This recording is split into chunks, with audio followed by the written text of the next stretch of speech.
Hey there, happy November. Pax Unplugged is right around the corner and I'm very hyped for it. I've got playtesting blocks on Friday and Saturday, both at 1:30 p.m. to 4:30 p.m.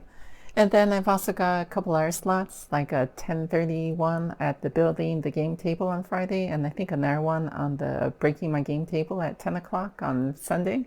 So I'm going to be testing like the whole time because I got a lot of stuff to test. I've got conviction, I've got bread. Let's talk about it. In terms of bread, I got a lot of feedback from y'all. Thank you so much for testing it out and letting me know your thoughts.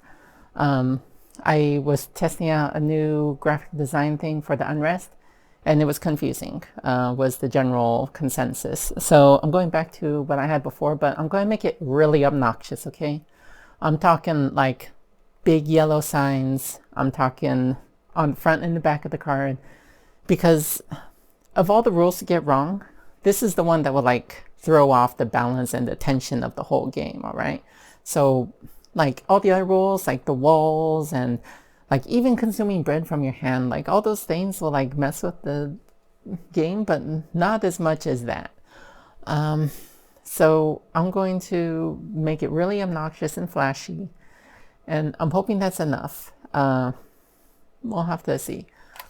In addition to that, I realized that the postcards were not super clear, and that like the illustrations that were helping with those were not as good as the ones in the rulebook. So I've updated them to give much cleaner graphic like instruction to help you through it. And I'm also hoping that some of the changes I've made to the setup, like very minor stuff, will help like streamline it just like a skosh. And so yeah, it's I'm going to be bringing it to PAX Unplugged. Hopefully they'll pan out. I made a couple minor balance tweaks to a couple of the cards too, a couple of the postcards, the advanced ones, because I hadn't really critically looked at them with like the new wall cards added. So I realized that I had a couple opportunities that I was missing out on. So next, vibes. I've been really happy with how like testing has been going. I'm going back into development again. I had a test with my kid, my little like 7-year-old kid, and also my dad, and it went pretty good. Like my dad was able to play even if he didn't completely grasp like the strategy, and my kid was able to play even if she was like not super engaged. She was really into the fat butt duck stuff. She really liked the art, and she was able to like loosely follow the rules, which honestly good enough for me. And so that was very promising. I'm working on the rule book, trying to get that cleaner. I've also changed out the palette icon with a alarm clock because let's face it, people aren't going to look at that and think, ah, this is the symbolism to represent you having enough art supplies ready. People are just going to, it'll be easier if I use an alarm clock, like the global signifier of like time being up. So making that change. Also, we did the math, found out in a 3-player game, there is a 1% chance that nobody can win, which honestly I'm fine with, and I'm fine with not making big changes for that. But for the sticklers, I decided to add a variant for 3 players where you just draw 4 cards instead. Make sure that the game is always winnable, but honestly it messes with the pacing. Game is even faster than it already is, and I'm not a big fan. I'd rather there just be a 1% chance nobody can win. Let that be like a statement on sometimes if the event's small, you might just not vibe with anyone. So lastly, I Unraveled. So story time. I met my local friends for game night for like the first time in several months, maybe even like half a year. And I was really excited to get arcs to the table.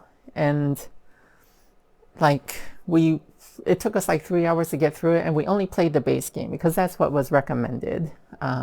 Even though like I'm kind of like interested in the expansion material and especially the campaign. But the thing was that after we finished playing it, it's not that it's like a bad game, but like compared to like